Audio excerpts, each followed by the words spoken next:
Yes, hello! Praise the Lord! Magandang we welcome you sa ating online prayer meeting. Thank you, Lord. Na-miss namin ang bawat isa. Praise God. At dito na naman tayo sa ating special, sa ating prayer and fasting. Thank you, Lord. Kamusta kayo, mga kapatid? At purihin ang Diyos dahil nagbabalik tayo sa gawain ng Panginoon. Thank you, Lord. Ayan. Welcome natin, mga kapatid natin. Thank you, Jesus. Paki-share. Siyempre, mag-check na rin tayo ng attendance, no? Thank you, Lord. Ayan, nandiyan na ba tayo? Live na ba tayo? Ayan, thank you, Lord. Praise God. Ayan, Brother Richmond Cuenca, magandang gabi sa'yo. Naka-fasting tayo ngayon, no? Mamaya, pag-uusapan natin si Jabez. Ayan, thank you, Lord. Okay. Yung aking background music ay nawala na. Si Sister Cheng, good evening sa inyo, sis. Okay, Lord, kamusta kayo dyan? Thank you, Lord.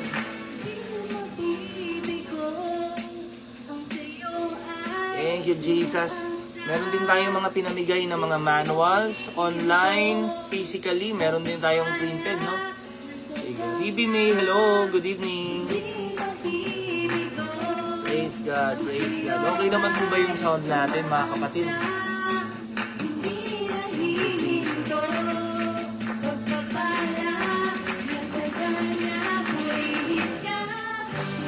Thank you, Lord. Ayan, comment lang tayo. Hello sa'yo. Sister Abby de la Serna. Praise God, praise God. Ayan, pakishare na natin, no? Para makapag-start na rin tayo. Thank you, Lord.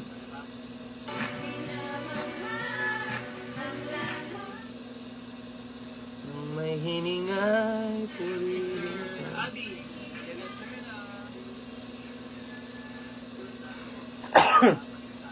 Praise God in Jesus' name. Thank you, Lord. Hello sa inyo dyan, si Snowbee Montoya. Hi, Vanica. Ayan, naka-live tayo ngayon, ha? Thank you, Lord. Jess, good evening. Thank you, Jesus. Sige, ano na muna tayo? Mag-pray na muna tayo.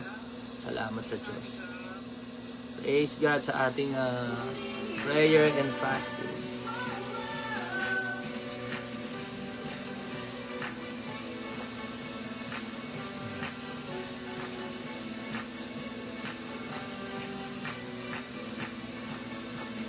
Sige, thank you, Lord. Manalangin muna tayo, mga kapatid, no? Salamat sa Diyos. Let's put ourselves in the presence of God. Thank you, Father. Heavenly Father, maraming salamat po, O Diyos, sa araw na ibinigay mo sa amin, sa pagkakataon na kami ay mananalangin, aayuno, mag-aaral ng iyong salita. Salamat po, Lord, sa magandang internet connection kung kami ay makapaghayag ng iyong salita. Even online, magkaroon kami ng fellowship. Salamat din, Panginoon, dahil ikaw ang magtuturo sa amin, sa aming mga maririnig, Lord. Boses niyo po ang marinig. At ang salita mo ang magiging kalakasan, ang buhay namin, O Diyos. Salamat po dahil sa iyong Espiritu, pagkakaloobang kami ng karunungan, kaalaman, at pangunawa. Nanyayahan ka namin, Lord, sa aming gawain. Pagpalain niyo po ang aming mga kapatid na narito kasama namin watching online, maging yung mga nanonood ng mga replay, Lord. We bless you, we thank you. At kami ay nagkakaroon ng pagkakataon na makabalik sa iyo. Alignment, Lord, ng aming mga buhay sa pamamagitan ng panalangin at pag-aayuno. Kaya, Lord, ikaw po magpalakas sa amin. Ikaw magbigay sa amin ng physical, even spiritual strength. Mangusap ka nga, Lord, sa amin upang kami ay sumunod sa mga sasabihin niyo, Panginoon. Kaya, Lord, muli, na-honor ka namin ngayong gabi. I-bless niyo po ang bawat isa na narito, O Diyos. Maging pagpapala sa amin ang lahat ng aming maririnig. Kaya, Panginoon, muli, give you all the glory, honor and praise. In Jesus' mighty name we pray. Amen. Ayan, thank you Lord. Salamat sa Diyos. Ayan, good evening po muli sa ating lahat. Hello sa inyo. Bati muna tayo.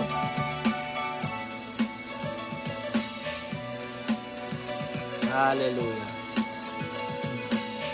Sino na po ang mga nandyan?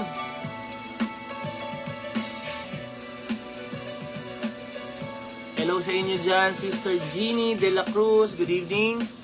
Good evening din kay Mami Lolit. Hello, Mami Beng. Magandang gabi po. Hello sa ating mga kapatid, Sister Katniss, Georgia. Hello po. Salamat sa Diyos.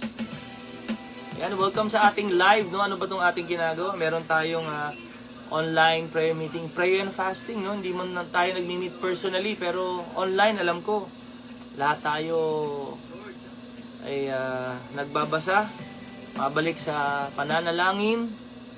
Thank you, Lord. Hello sa inyo, Mami Wing, sa family nyo po. Good evening kay Brother Ken, Mami Ading, yan, si Tita Nida. Good evening. I hope na maging maganda po internet connection natin. Mapagpalang gabi sa iyo, Ruth and Sis Lola. Sige, ano na muna tayo? Mag roll call ba? Attendance sa ating mga ministries. Pero as we continue, hello Mami Consuelo. Ano na muna tayo? Mag praise muna tayo kay Lord.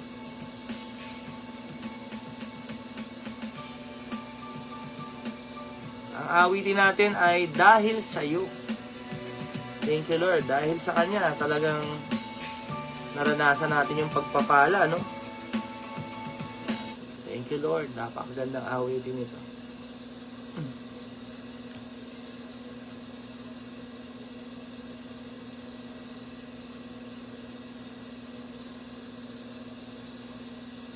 Praise God. Thank you Lord. Let's worship Jesus.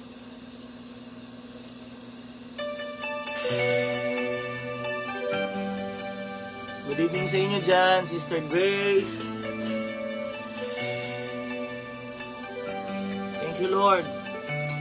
Salamat sa mga pagpapala na naranasan namin at mararanasan pa.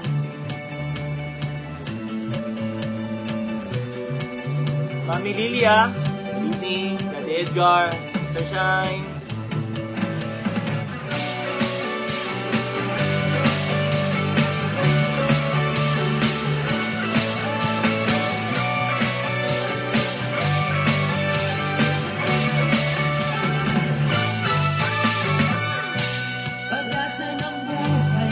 Sa iyo natagpuan dito sa mundong puno ng kaguluhan. Thank you Lord. Tinawag mo ako mula sa kadiliman patungo sa iyong walang hanggang kaharian, sa iyong liwanag.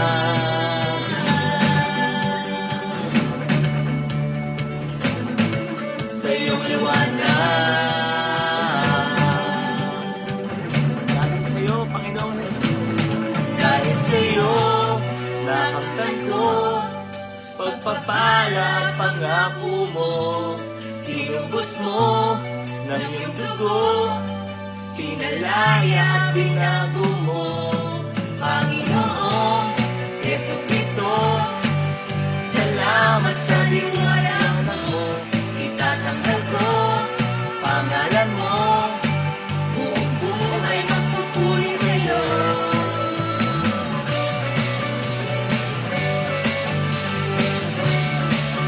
Thank you Lord. Siya ang pastol na di mangiiwan.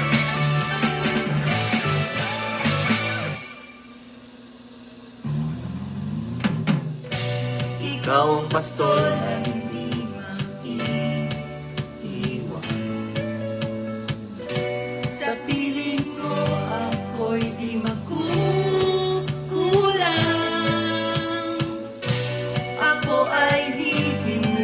sa mainam na pastulan.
pagpapalain. Yes, Lord. Ang inyong ani, Amen. nag-uumapaw, pupunuin. Praise God. Pagpapalain, iyong gawain, mga kaaway, ipalulupin.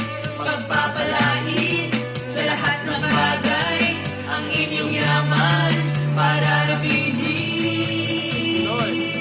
Dahil sa'yo, nakamtan ko, pagpapala, pangako mo, inubos mo, ng iyong dugo, pinalaya, pinago mo, Panginoon, Yesu Cristo, salamat sa liwanag mo, itatanghal ko, pangalan mo, buong buhay magpupuri sa'yo. Dahil sa'yo, nakamtan ko, Amen.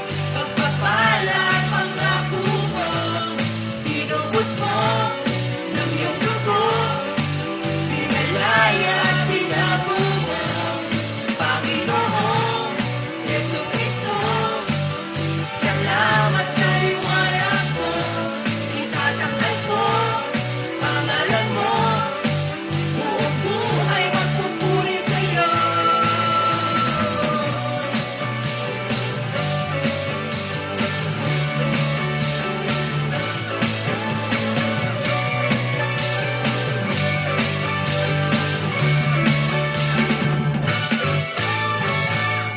Ayan, thank you Lord. Salamat sa Diyos. Purihin ang Panginoon, no?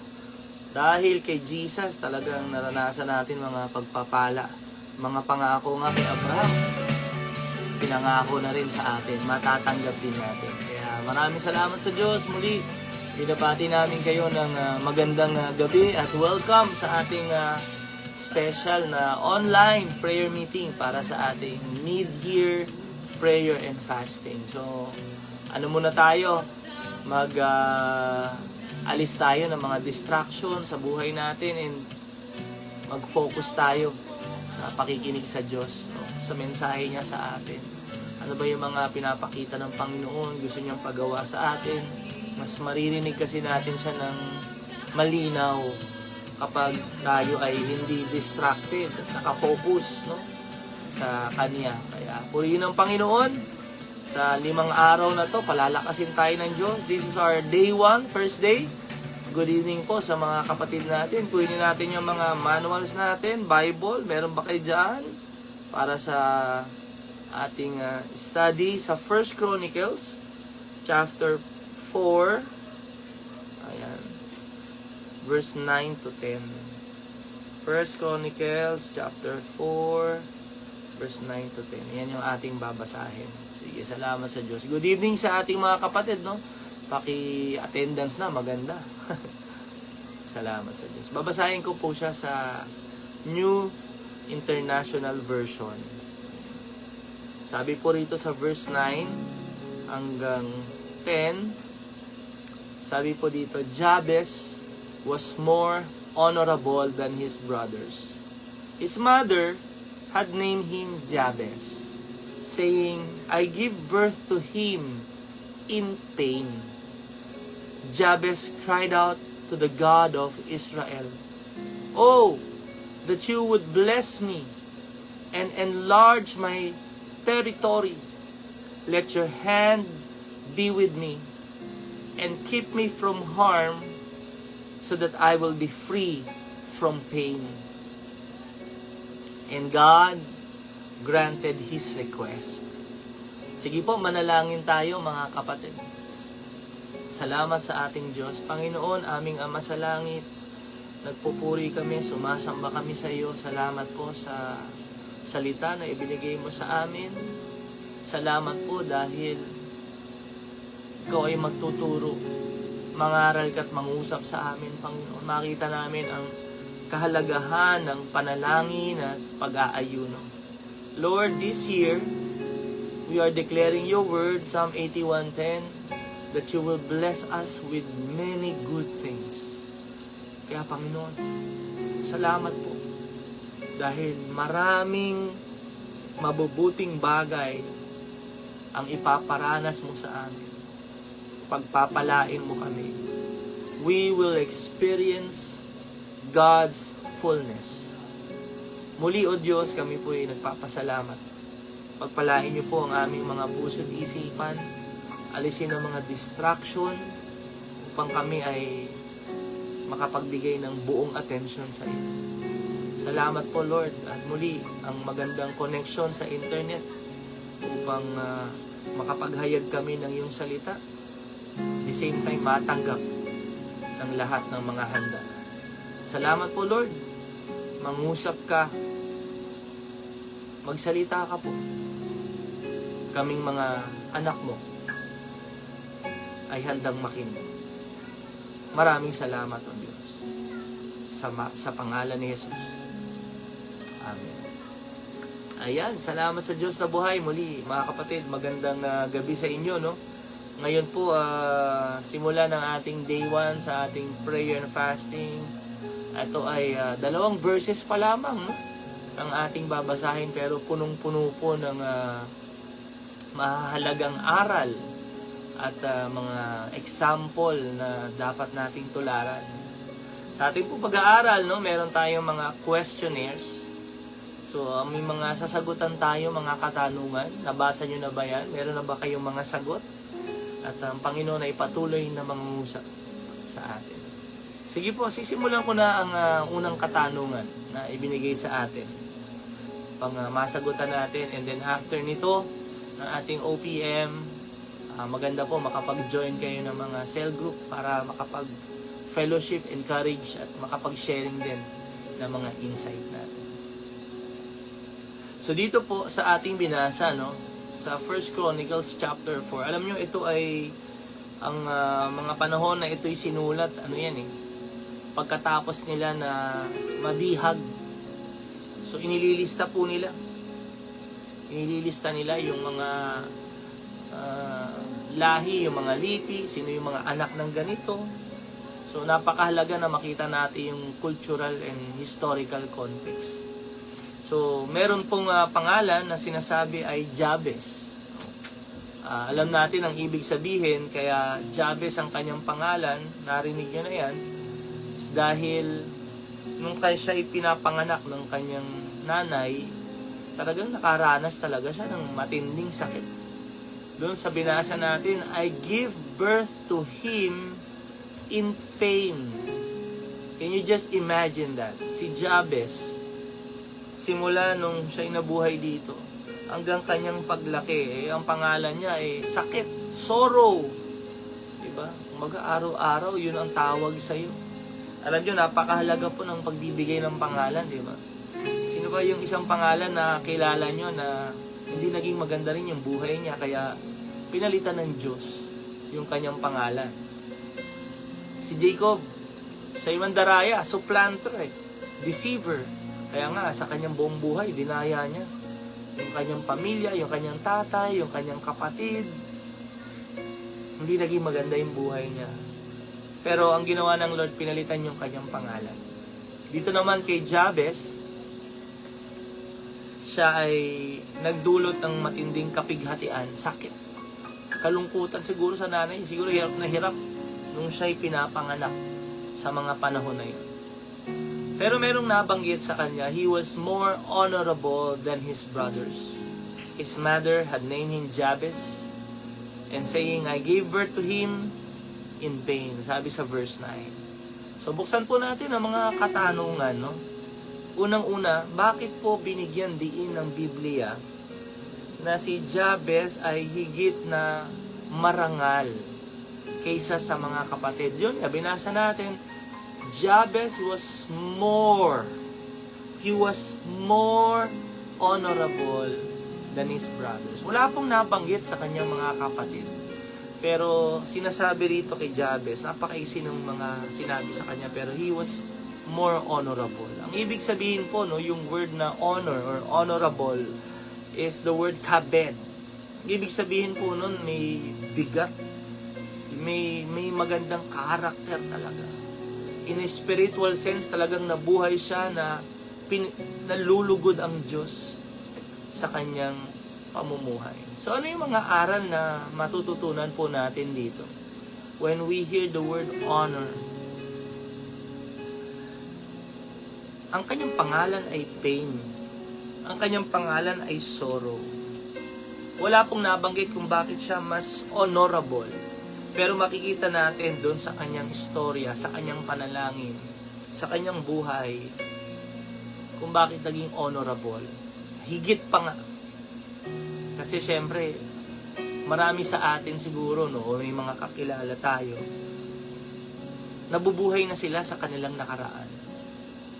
Ang kanilang buhay ay hinayaan nila na ma-define ng mga label, ng mga kamalian, ng mga hindi magagandang pangyayari sa kanilang buhay.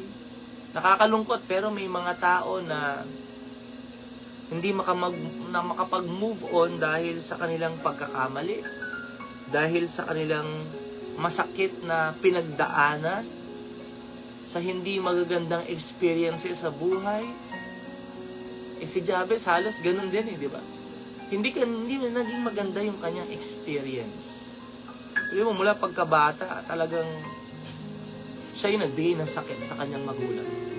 Pero hindi niya hinayaan na yung meaning ng pangalan niya, yung sakit na yun, ay maging hadlang para luwalhatiin niya ang Diyos. Hindi siya nag-excuse o nagdahilan na ganito na lang siguro buhay ko. Sakit ako so ibig sabihin, magiging sakit ako sa inyo lalo. Magiging pasakit ako sa mga kapatid ko. Magiging pasakit ako sa mga magulang ko. Sa mga kaibigan ko, magiging pasakit ako. Hindi naging ganun ang kanyang buhay. Hindi niya hinayaan na ma-define ang kanyang present and future sa kanyang nakaraan, past. Isa sa mga nakita kong maganda sa kanya is, hindi siya naging pasakit kahit yun ang kanyang pangalan. Hindi siya naging pasakit sa kanyang pamilya, sa kanyang mga kapatid. He was more honorable. Pangalawa, yung pinapakita ng Biblia na pananalangin niya sa Diyos. Hindi siya nabuhay ayon sa tinawag sa kanyang sakit. Siya'y nanalangin sa Panginoon. Alam nyo, kapag tayo po'y nananalangin, nagpapakita ito ng ating pagpapakumbaba sa ating Diyos. Sa kanyang panalangin, makikita natin na sinasabi niya, Lord, bless me indeed. He was honorable because of his faith. Ang kanyang pananampalataya na kayang baguhin ng Diyos ang kanyang buhay. Alam nyo, naalala ko yung sinabi ng Panginoon, God, I will honor those who honor me. Kapag tayo po ay nananalangin sa Diyos, sinasabi natin na, Panginoon, kailangan kita sa buhay ko. Panginoon, tulungan mo ako. Kapag tayo ay nananalangin sa Diyos, nagpapakita ito ng dependency sa ating Diyos. Na hindi natin kayang mabuhay kung wala ang Panginoon sa atin. Kaya, every time na tayo ay nakakalimot sa panalangin, para na rin nating sinasabing hindi natin kailangan ng Diyos. But when we pray in a posture of humility, nagpapakita ito na, Lord, kailangan kita. Sa paggising mo sa umaga, bago ka pumasok, sa trabaho, sa eskwela, di ba?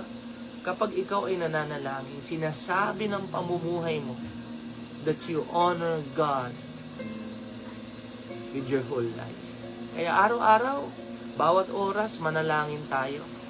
Kahit na parang kaya naman natin, magaling naman tayo, praise God. Pero alam mo, iba pa rin kapag kasama natin ang Diyos. Ang ganda rin ng kanyang prayer Kaya binagyan diin ng Bible, sabi doon, he was more honorable. Kasi kita mo naman yung panalangin niya. Sabi niya, oh that you would bless me, enlarge my territory, let your hand be with me, and keep me from harm so that I will be free from pain. Yung chapter 10, may sinabi doon, Jabez cried out to the God of Israel. Yung kanyang pag-iyak na lang sa Diyos sa panalangin ay nagpapakita po ng matinding pagsuko ng kanyang buhay na sinasabi niya, Panginoon, ayoko ng ganitong buhay. Alam ko na hindi ganitong buhay ang pinlano mo sa akin. Sabi niya, you will bless me indeed. Kaya alam niyo, when we have that faith in prayer, manalig tayo na kayang baguhin ng Diyos ang ating buhay. Kaya naman, ang sabi ng Bible, He was more honorable. Pangalawang katanungan po, sa inyong mga manuals, ang sabi diyan, ang pangalang Jabez ay may kaugnayan sa sakit o pagdurusa. Ito yan. Ano ang pinapakita nito tungkol sa kakayahan ng Diyos na baguhin ang kwento ng isang tao? Ang kanyang buhay, dahil sa sakit na naranasan ng kanyang magulang, yun ang ipinangalan sa kanya. Ano po yung pinapakita tungkol sa kakayahan ng Diyos? Makikita natin sa panalangin niya na sinagot ng Diyos ang kanyang hiling, na pinagpala siya ng Diyos, in-enlarge ng Diyos ang kanyang territory. Hindi siya nanatili doon sa kanyang pamumuhay sa mga tinawag sa kanya na sakit. Hindi siya naging sakit, hindi siya naging pagdurusa sa kanyang pamilya, kundi naging pagpapala si Jabez. Talaga naman, si Jabez dahil sa kanyang teritoryo, nakilala na pinagpala nga ng Panginoon. So ano pinapakita nito sa atin? Una, hindi limitado ang Diyos sa kahit anumang pinanggalingan ng tao. Ikaw, ako, ano man yung ating nakaraan, ano man yung mga pagkakamali natin, hindi ito ang final destination mo. Ang Diyos ay kayang baguhin ang buhay natin. Despite of our past, maaring sinasabi natin, napakahirap ng buhay namin. Lahat kami. Mahirap. Lahat kami. Lahat kami nagdurusa. Lahat kami may sakit sunod-sunod. Kaya pa rin baguhin ng Diyos yan. Ang Diyos ay makapangyarihan. Walang imposible sa Kanya. Kaya niyang baguhin ang ating pamumuhay. Si Jabez, pain. Pero at the end of his life, he lived a blessed life. So, sa buhay natin, huwag nating limitahan ng Diyos na hanggang dito na lang tayo. Ito lang yung kaya kong gawin, ito yung binigay sa akin, maaring wala nang pinamana sa atin. Maaring tinawag tayo na hindi man sakit, pahirap, pabigat, ano man ang tinatawag sa atin ng mga tao. Kapatid, alam mong maganda, may kakayahan ng Diyos na baguhin ang buhay mo. Makikita natin yan sa Bible. Kung paano ang lahat ng nagkaroon ng pagkakatagpo sa Diyos, binago niya ang kanilang mga buhay. Kaya makikita nyo, nagsisimula ang pagbabago sa buhay natin sa paglapit natin sa Panginoon. Ikaw nanonood ka, nakikinig ka, gusto mo bang mabago ang iyong buhay? Sawang-sawa ka na ba sa kalungkutan, sa pahirap, sa pagdurusa? Kapatid, nagsisimula ang pagbabago sa paglapit natin sa Diyos. Isuko mo sa Panginoon. Aminin mo na hindi mo kaya sa sarili mo. At ang Panginoon ay siguradong sasagot sa iyong panalangin. This year, we are declaring God's fullness. Marami sa atin, nanonood, nakikinig, mga kapatid natin, naranasan nyo ba ang pagbabago sa buhay ninyo nung lumapit kayo sa Diyos? Kung naranasan nyo, pakitype dyan, praise the Lord. Hindi ba naranasan ko ang dati naming pamumuhay, ang dati nating buhay nasa dilim, lugmok, pero dahil sa biyaya ng Diyos, dinala niya tayo sa liwanag. Pinagpala nga, binago ang tunay ng Panginoon. Alam niyo, may kakayahan ng Diyos magbago ng tao. Kahit parang yun ay tanggap na o parang nawawala na sila ng pag-asa, tandaan natin, kapag ang Diyos ang kumilos, lagi may pag-asa. Pangatlong tanong, bakit sinabi ni Jabez na pagpalain mo nawa ako? O Lord, that you would bless me indeed. In the ESV version, merong indeed. Tandaan natin kasi sa buhay natin ngayon, ang mga tao may kanya-kanyang definition ng blessing. Finances, financial, pera, ano pa, mga material na bagay. Pero ang sabi ni Jabez, bless me indeed. Sinasabi dito na ang pagpapala na hinihingi niya sa Diyos ay hindi lamang material na pagpapala. Kung hindi ang pagpapala na manggagaling mismo sa Diyos na magbibigay sa Kanya ng tunay na kapunuan, satisfaction. Kasi totoo, may mga tao na marami namang pera, may mga bagay sa mundong to, marami silang ari-arian, pero parang may kulang pa rin. But God's blessing will satisfy our hearts. Ang totoong pagpapala ng gagaling sa Diyos, magpupuno sa puso natin. Sabi niya, pagpalain mo nawa ako. Biruin mo, galing siya sa pain. Nung siya'y nanalangin, sabi niya, Lord, bless me. Grabe yung kanyang boldness. No? And I pray na maging ganun din tayo, katapang, na ang Diyos natin, walang imposible sa Kanya. Can you just pray that prayer today? This moment. Oh Lord, bless me indeed. Pagpalain mo nga po akong lubos, Panginoon. Napakaganda. At ang Diyos ay sumasagot sa ating panalangin. Alam niya na ang masagana at matagumpay na buhay ay manggagaling sa Diyos. Alam niya at kinilala niya na ang mga pagpapala na magbibigay ng kagalakan sa puso natin. Ang pagpapala na magbibigay ng kakayahan para umunlad ka, maggagaling sa Diyos. Kaya ang prayer niya, Lord, bless me indeed. All areas of our life, Lord, bless me indeed. So bakit sinabi ni Jabez sa pagpalain mo nawa ako? Malamang pagod na siya sa kahirapan. Malamang pagod na siya sa mga sinasabi ng mga tao sa kanya. Malungkot din siguro ang kanyang pamumuhay. Pero hindi niya hinayaan na manatili siya doon. Sumampalataya siya sa Diyos. Lord, pagpalain niyo nga po ako. Kung ang mga tao ang sabi sa akin, pasakit, pero Lord, magiging pagpapala ako. Alam niyo, isa pang napakaganda na punto na matututunan natin sa buhay niya. Sa panahon po kasi nila, ang pagpapala po, no, yung mga blessing, yung success, yung prosperity, madalas po yan nakadepende sa kung gaano kalaki yung lupa mo, kung sino yung lolo, lola mo, pamilya, kung ano yung posisyon mo in the clan. Kasi syempre, di ba, yung lahi ni Israel, di ba, 12 tribes yan. So, depende yan kung blessed ka. Mabibless ka kung sino yung mga ninuno mo rin. Pero alam mo, si Jabez, Lord, bless me indeed. Alam niya at umasa siya na ang tunay na makapag-secure sa kanyang buhay, ang tunay na makapagpapala, ay hindi yung mga tao, hindi kung sino yung lolo, tatay niya.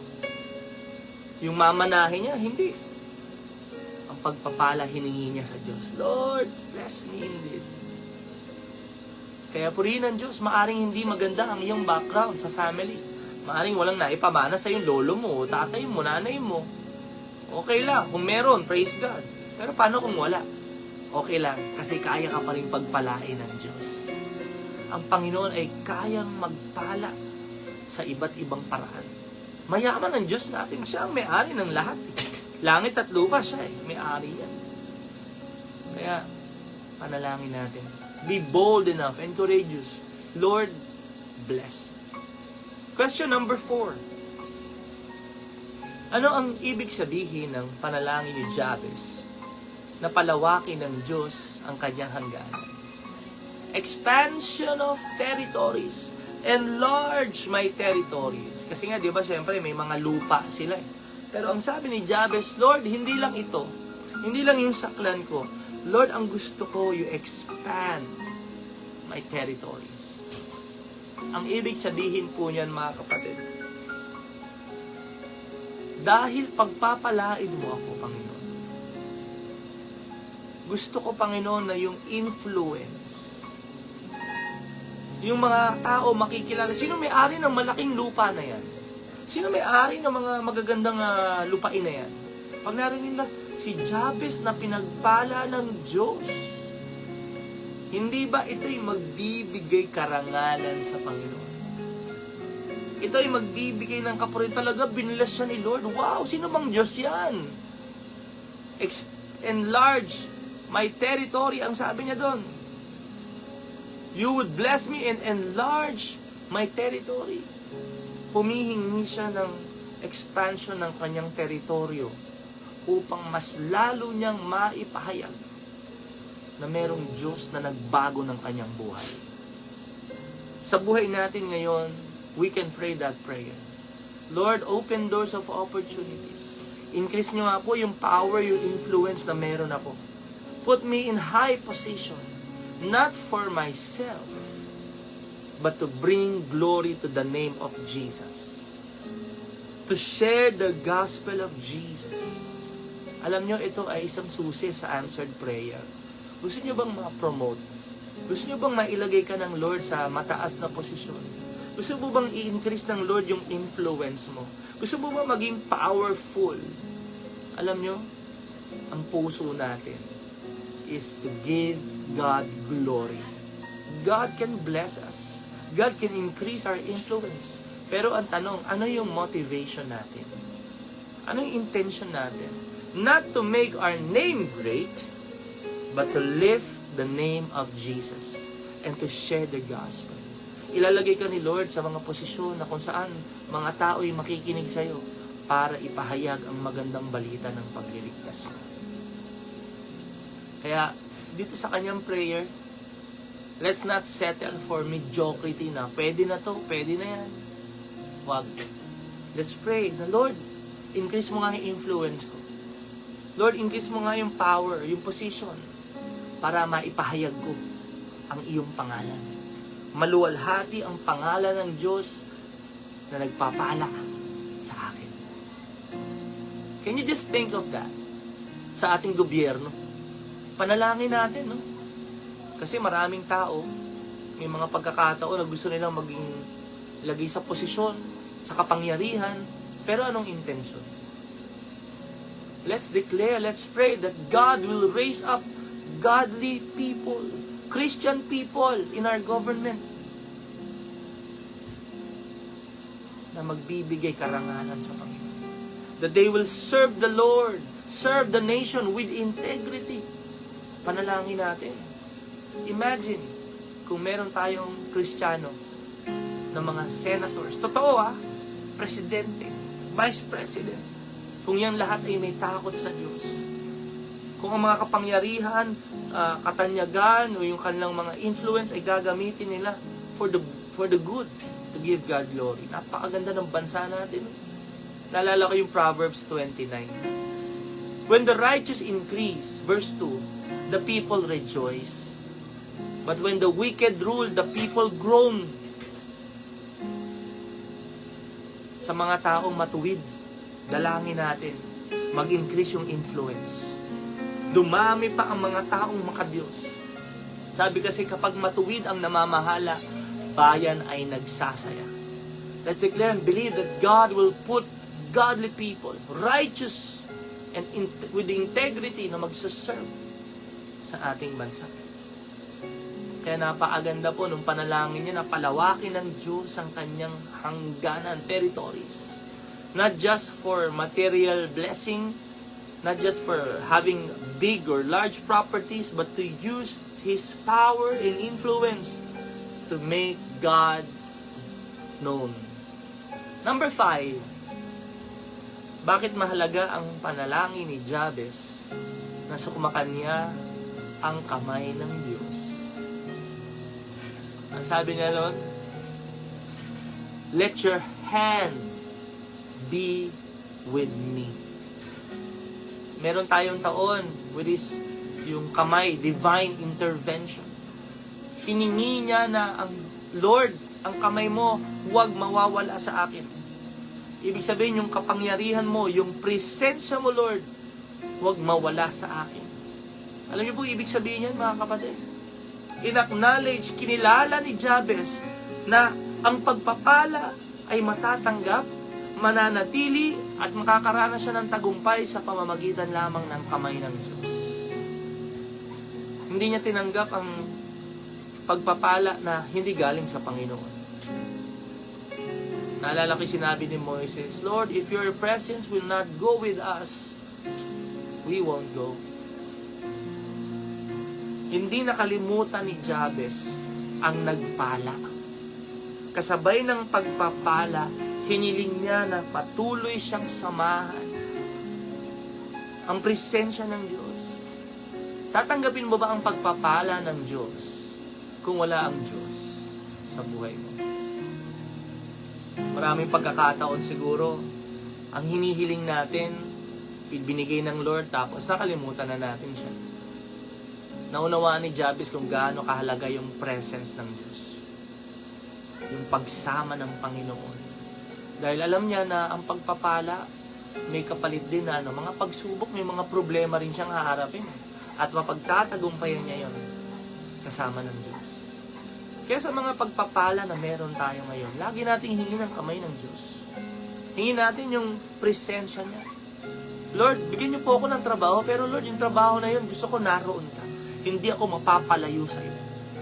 Kasi Lord, ikaw magbibigay sa akin ng lakas, galing, tagumpay sa trabaho na yun.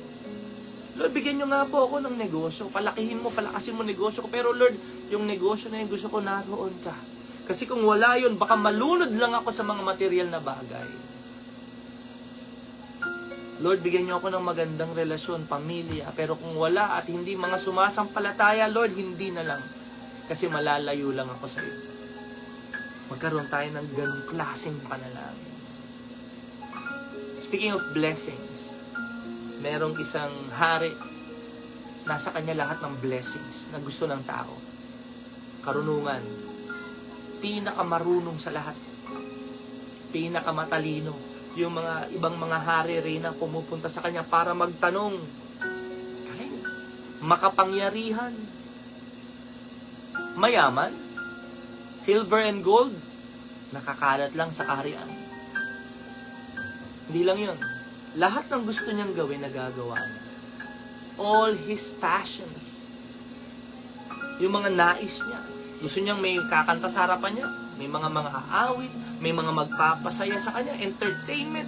All the pleasures. Babae. Naku, napakarami niyang babae. 1,000. Lahat ng gusto ng tao nasa kanya. But the end of his life, ang sabi nung hari, sumulat siya. Life? What is life? It's meaningless. Meaningless. Everything is meaningless. Sabi niya, walang kabuluhan ang lahat. Ang buhay ay walang kabuluhan. Wala talagang kabuluhan. Alam niyo kung sino yun? Siya si Haring Solomon. Nasa kanyang lahat ng gusto ng tao. Pero nung nakuha niyang lahat ng sabi niya, walang kabuluhan ng buhay. If you read Ecclesiastes, siyang sumulat nun. Bakit niya nasabing walang kabuluhan?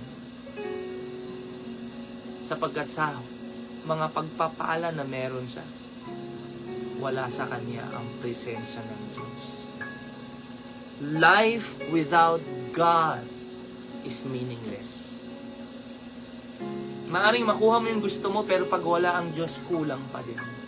Maaring marating mo yung gusto mong marating, pero kung wala at di mo kasama ang Diyos, merong pa rin hinahanap ang puso.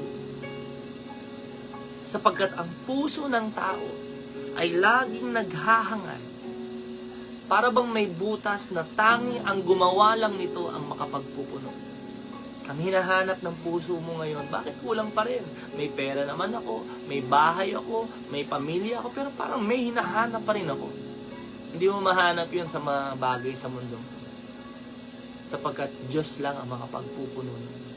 Alam ni Jabez that contentment, satisfaction in life can only be found in the presence of the Lord. Kapag wala ang Diyos sa kanyang buhay, kahit gaano kalaki ang kanyang teritoryo, kahit gaano karami ang kanyang mga pagpapala, it will be meaningless. Kaya ang ganda ng prayer niya, Lord, let your hand be with me. And let this be our prayer for our whole life. Saan man tayo pupunta, ano man ang panalangin natin, Lord, samahan niyo po ako. Huwag niyo po akong iiwan, Panginoon. Pang-anim, na katanungan. Bakit hiniling ni Jabez na ilayo siya ng Diyos sa kasamaan at sa anumang makakasakit sa kanya? Sa English po, ang sabi niya rito, let your hand be with me and keep me from harm so that I will be free from pain. Hirap na rin kasi ng pinagdaanan niya, no? Ang hirap na ng buhay niya. Ang nais niya, hindi lang sumakanya ang Diyos. Ilayo siya ng Diyos sa kasamaan. Kasi alam niya na ang kasalanan ay maglalayo sa kanya. May mga pagkakataon at malaki ang posibilidad kapag ang tao ay pinagpala ng sobra-sobra, nasa kanya na ang lahat, malaki ang posibilidad o tendency na makalimutan niya ang Diyos. Marami ka ng pera bakit ka pa mananalangin? Bumili ka na lang ng gamot, ng vitamins, magpa-doktor ka para gumaling ka. Hindi mo na kailangan ng Diyos. Gusto mo maging masaya? Maraming mga bagay para maging masaya. Hindi mo na kailangan ng Diyos. Gusto mong magkaroon ng kapayapaan, pumunta ka doon sa lugar na yon. Punta ka, mag-travel ka rito. Hindi mo na, totoo yan Sa dami ng kapangyarihan, kayamanan na meron ng tao, malaki po ang posibilidad na makalimutan niya ang Diyos. At yun ang maglalayo sa Kanya. At doon magdudulot ng kasalanan, ng kasamaan, makaisip ng mga bagay na hindi magaganda, at ang kasalanan ang maglalayo sa atin sa Diyos. Ang gusto ni Jabez, mabuhay siya, continuing to honor God. His life will honor God. Life with righteousness, holiness, and integrity. Na hindi lang siya blessed, banal din siya sa kanyang pamumuhay. Na hindi lang maraming pagpapala, matuwid din ang kanyang pamumuhay. And sabi niya, let me be free from pain. Ayaw niya na maranasan ng ibang tao yung kanyang naranasan. Gusto niya talaga makapag-iwan ng magandang legasiya. Ng kanyang buhay, nagsimula sa hirap, pero pinagpala dahil sa biyaya ng Diyos. Alam niyo si Jabez, pinapaalala rito, ang higit pa sa kanya, na kahit siya'y naghirap, dahil sa kanyang paghihirap, dahil sa mga pasakit na kanyang tinanggap, ang lahat ng sasampalataya sa kanya ay makakaranas ng buhay na ganap at kasiyasiyan. Dahil sa mga pagdurusa na kanyang pinagdaanan, makakaranas ang mga sasampalataya sa kanya ng buhay na walang hanggan. Kaya may pain, kaya may pagdurusa o sakit, ay dahil sa ating kasalanan. Itinuturo nito ang magandang balita, na ang kasalanan, ang kasamaan, ang pasakit, ay hindi mo destinasyon. Gumawa ang Diyos ng paraan para maranasan mo ang magandang buhay na walang hanggan, ganap at kasiyasiya. At hindi sa pamamagitan ni Jabez. Ito'y sa pamamagitan ng anak ng Diyos, bugtong na anak ng Diyos, si Jesucristo. At kung sasampalataya ka sa Kanya, pain is not your destiny. Life filled with purpose, loneliness, sorrow is not your destiny, but eternal joy and happiness in the presence of God. Put your faith in Jesus Christ. Siya ang nagbayad ng kasalanan natin. At kung sasampalataya ka sa Kanya, magkakaroon ka ng buhay na walang hanggan. If you're listening and watching today, sinasabi ko nga, Pastor, hindi ako sigurado sa buhay na walang hanggan. Hindi ko alam kung saan ako pupunta pagkatapos ng buhay dito. If you're saying in your heart na gusto mong maranasan yung buhay na ganap, kasiya-siya, put your faith in Jesus. Sabayan mo ako sa panalangin. Can we close our eyes and bow our heads? Sa panalangin ito, manggaling sa puso mo. Buksan mo yung bibig mo. You pray to God. Sabihin mo, Panginoong Jesus, kailangan kita sa buhay ko. Panginoon, patawarin niyo po ako. Makasalanan ako. Panginoon, pinagsisisihan ko na po ang lahat. Binubuksan ko ang puso ko. Tinatanggap kita sa aking buhay bilang Panginoon ko at tagapagligtas. Salamat sa pagpapatawad at sa buhay na walang hanggan. Tinatanggap ko po ang buhay na ganap at kasiyasiya.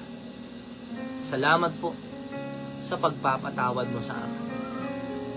Sa pangalan ni Jesus. Amen. Thank you, Lord. Mga kapatid, kung sumabay ka sa ating prayer, alam niyo ang magandang balita. Tinatawad ka na ng Diyos. Binigyan ka niya ng buhay na walang hanggan. Yung buhay habang nandito tayo, ang gusto ng Lord maging ganap at kasiyasiya, punong-puno ng kahulugan at halaga. Yun ay makakakamtan mo, mararanasan mo kapag patuloy mo siyang kinilala. Magbasa ka ng Bible. Yung Biblia, basahin mo. Patuloy kang manalangin. Umaten ka ng mga gawain na nagtuturo patungkol kay Jesus at sa Biblia. At doon, mararanasan mo ang buhay na ganap at kasiyasiya. Kung sumabay ka sa prayer natin, congratulations kasi God has blessed you with His free gift of eternal life. Pero ang gusto ng Panginoon, habang wala pa tayo sa eternal life, gusto ni Lord gamitin ka niya. Gaya ni Jabez, hindi maging pain, but maging blessing sa marami. Kaya purihin ang Panginoon sa buhay mo at salamat sa Diyos dahil natanggap natin ang pagpapala ng buhay na walang hanggan. Ayan, salamat sa Lord. I hope and I pray na marami tayong natutunan, marami tayong tinanggap na mga aral galing sa Diyos. Huwag lang nating napakinggan, no? Sa buhay natin. At manalangin tayo with courage.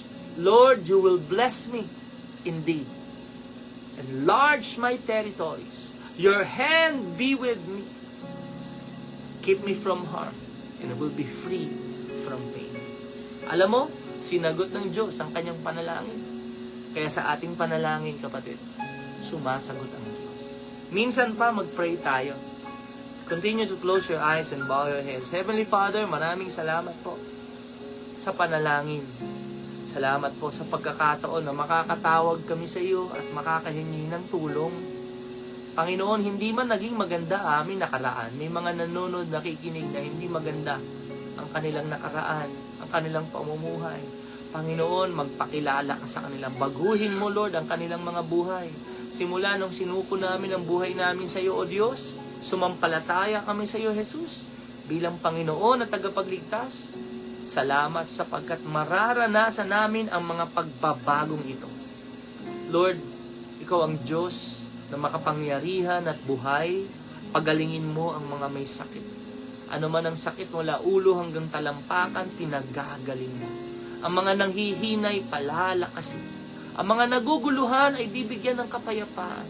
Ang mga nabibigatan, paggagaanin ang kanilang mga pamumuhay. Panginoon, maraming salamat po. Lord, we pray the prayer of Jabez by faith. You will bless us indeed. Pagpalain mo nga kaming lubos upang lalong mahayag ang pangalan mo. Makita ang liwanag ni Kristo. Bless us so we can be a blessing to others. Lord, enlarge our territories. Increase our influence so we can share the gospel of Jesus. Lord, let your hand be with us. Saan man kami pupunta, samahan niyo kami, Panginoon. Ano man ang aming gagawin, hindi namin gagawin kapag wala ka. We need your presence. For in your presence, there's fullness of joy. In your presence, there's liberty. In your presence, there is victory found. Kaya Lord, be with us. Go before us. Go behind us. You are with us, Lord God. Sa lahat po ng aming gawain, let your hand be with us. Lord, we thank you. We bless you for all of this, O God. We receive it, God, in the mighty name of Jesus, our Lord and Savior. Amen. Praise the Lord. Praise God. Hallelujah. Salamat sa Diyos na buhay. Sa ating day 1 ng prayer and fasting, tuloy-tuloy tayo. Kapag medyo sumasakit ang ulo, uminom ng maraming tubig at manalangin, magbasa ng Bible. Kita-kita tayo para sa day 2 bukas sa ating online prayer meeting. So after nito mga kapatid, meron tayong mga online cell group. Let us share, let us give our insights at magpalakasan tayo. Encourage one another habang naghihintay tayo sa pagbabalik ng Panginoon. Muli, maraming salamat sa ating Panginoon. Kung ikaw ay sumabay sa ating panalangin kanina, tinanggap mo si Jesus sa buhay mo, pinagsisihan mo yung kasalanan mo, kapatid, anak ka na ng Diyos. At dahil anak ka ng Diyos, ang buhay mo nasa langit. Meron ka ng eternal life in heaven. Ikaw ay kaniyang anak. Kaya sabay-sabay tayo sabihin natin, I am a child of the Most